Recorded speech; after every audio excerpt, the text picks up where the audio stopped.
PTI ने election रुकवाने की कोशिश की, लाहौर हाई कोर्ट में दरखास्त दायर की। इंतखाबी निशान वापस लिए जाने के बाद भी पीटीआई बतौर जमात मौजूद थी। आजाद उम्मीदवारों ने उसमें शमूलियत क्यों न की? खुदकुशी का फैसला क्यों किया? मखसूस नशिस्तों से मुताल्लिक केस में चीफ जस्टिस के रिमार्क्स। समाअत कल तक मुलतवी। पीपी और नून लीग से दलाइल तलब। मखदूम अली खान और इलेक्शन कमीशन को भी कल ही दलाइल देने की हिदायत। फरीकैन को दलाइल मुख्तसर रखने का हुक्म। कहा पीटीआई को 1 साल कहा जाता रहा इंट्रा पार्टी इलेक्शन करवा लो, मगर नहीं कराए। किसी पर ऐसे उंगलियां न उठाएं। मखसूस नशिस्तों से मुताल्लिक आईन वाज़े है, कोई जज इससे हटकर फैसला नहीं दे सकता। अगर कोई गलत तशरीह कर रहा है तो जरूरी नहीं उसे देखा जाए। आईन पर अमल न करके मुल्क की धज्जियां उड़ाई गई। हमने किसी सियासी जमात या हुकूमत के मफाद को नहीं, आईन को देखना है। पार्लियामान या इलेक्शन कमीशन की बेतौकीरी कबूल नहीं करेंगे।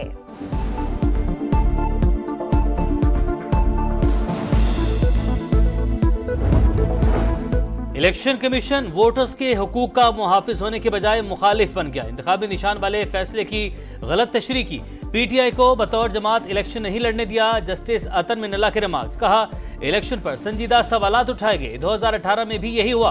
प्रेस कॉन्फ्रेंस करने वालों को माफी दी जाती रही, बाकियों को निशाना बनाया जाता रहा। हकायक सबके इल्म में है, क्या अदालत आंखें बंद कर ले? जस्टिस जमाल मंदुखेल ने रिमार्क्स दिए। जिस जमात ने इंतखाबात लड़ने की जहमत ही नहीं की, उसे मखसूस नशिस्तें कैसे मिल सकती हैं?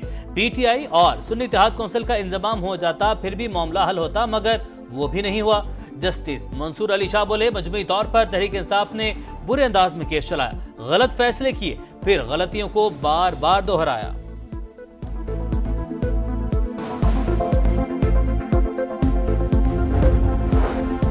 एपिक्स कमेटी में ऑपरेशन का नहीं, अज़्मे इस्तेहकाम का नाम इस्तेमाल हुआ। आईएसपीआर ने अभी तक ऑपरेशन की कोई बात नहीं की। अभी तक कोई वाज़े प्लान भी सामने नहीं आया। पॉलिसी के बाद बात करेंगे। ऑपरेशन होगा या नहीं? आर्मी चीफ और डीजी आईएसआई से मुलाकात करना चाहते हैं। अली अमीन गंडापुर की गुफ्तगू। कहा अफगानिस्तान से बातचीत न करने का नुकसान हो रहा है, किरदार अदा कर सकते हैं, अमन के लिए हर हद तक जाने को तैयार है। उमर अयूब कहते हैं बानी की हिदायत है, अपने लोगों पर कोई ऑपरेशन कबूल नहीं। शिबली फराज कहते हैं मुल्क में इस्तेहकाम की चाबी बानी पीटीआई के पास है, इसके बगैर इस्तेहकाम की ख्वाहिश बेवकूफी है।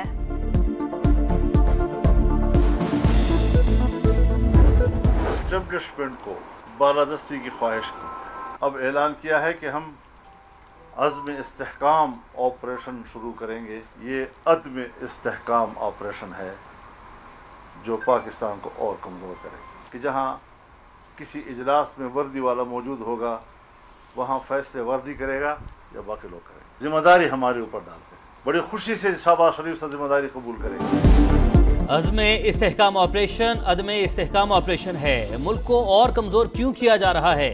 फैसले का जिम्मेदार शहबाज शरीफ नहीं, वो सिर्फ कुर्सी पर बैठे हैं। फैसले कोई और करता है, जिम्मेदारी हम पर डाल दी जाती है।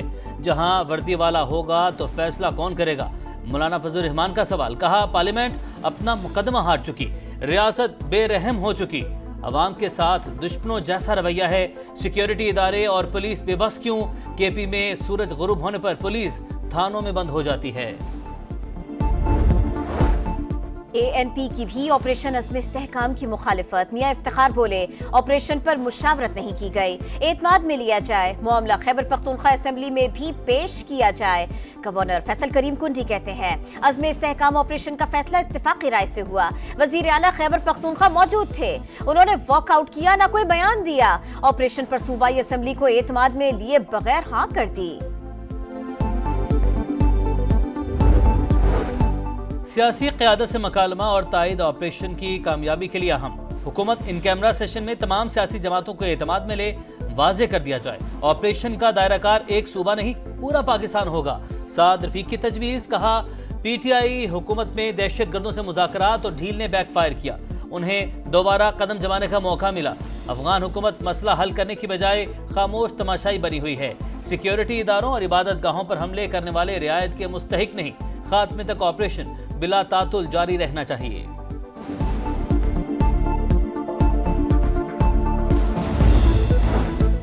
मुआशी अहदाफ को अमन से अलग नहीं कर सकते। ऐसा माहौल पैदा करना पड़ेगा कि गैर मुल्की महफूज महसूस करे। पीटीआई ने इख्तिदार छीनने के बाद तमाशा लगाया हुआ है। ये रवैया हुब्बुल वतनी नहीं, मुल्क दुश्मनी है। वजीर दिफा ख्वाजा आसिफ की गुफ्तगू।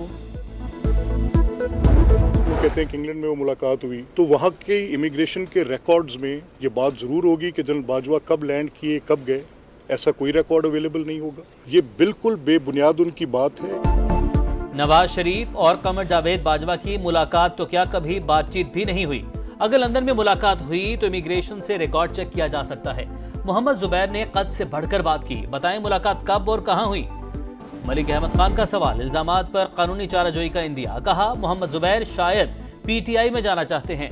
झूठ बोलकर तो ना जाएं, जुडिशल कमीशन बनाने से पहले हकायक सामने लाने चाहिए।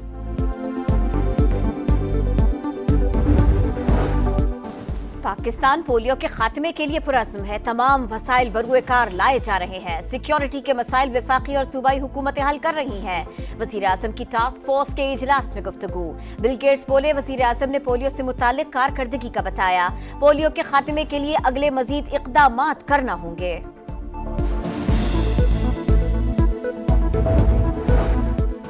ट्रिब्यूनल तब्दीली की दरख्वास्त अंजुम अकील को महंगी पड़ गई। तौहीन अदालत का शोकास नोटिस जारी। Chief justice Islamabad high court का इजहार बरहमी।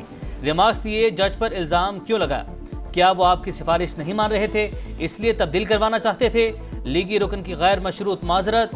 कहा दरख्वास्त में अल्फाज वकील ने लिखे, मेरी गलती है, बगैर पढ़े दस्तखत किए, माफी मांगता हूँ। अदालत ने इलेक्शन कमीशन का ट्रिब्यूनल तब्दीली का फैसला मुअत्तल कर दिया।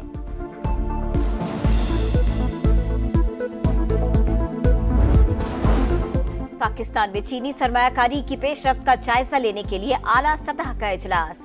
चीनी कंपनी से राबिते, बिजनेस टू बिजनेस मुफाहमती याददाश्तों में पेशरफ्त पर गौर। वफाकी वजीर सरमायाकारी बोर्ड, मवासलात और निजकारी अब्दुल अलीम खान की वजारतों से जल्द ही जवाब तलब करने की हिदायत। कहा चीनी कंपनीज और पाकिस्तानी तिजारती इदारों के दरमियान जल्द अज जल्द ज्वाइंट वेंचर्स चाहते हैं। जिन चीनी कंपनीज के साथ एमओयूज नहीं हुए उनसे भी पाकिस्तानी कंपनीज के राबिते कराए।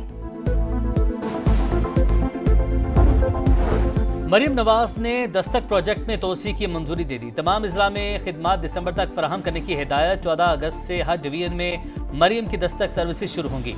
65 सर्विसेज फराहम की जाएंगी।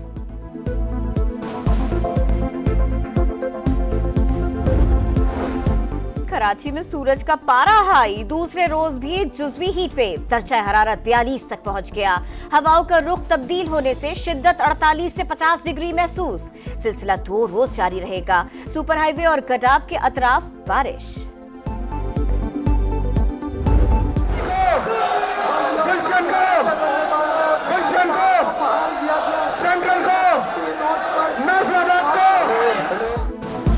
सिटी कौंसिल कराची के बजट में हंगामा रही। अपोजिशन और पीपल्स पार्टी के अरकान में धक्कम पेल और हाथापाई, एक दूसरे को धक्के भी दिए।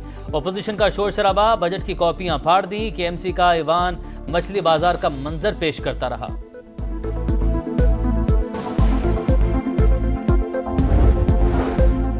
मदीन वाक़े की तहकीकात जारी। मजीद 5 मुल्ज़िमान गिरफ्तार। तादाद 27 हो गए। मारे जाने वाले शख्स की बाकियात TNA के लिए इरसाल।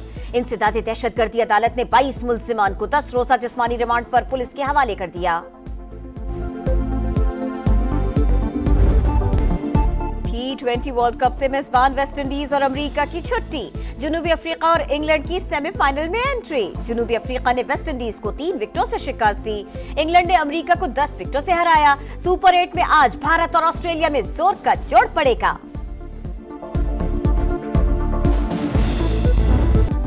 और लॉलीवुड के सुल्तान राही के मदाह आज उनकी 86वीं सालगिरह मना रहे हैं। सुल्तान राही ने 40 साल के करियर में 703 पंजाबी और 100 उर्दू फिल्मों में काम किया।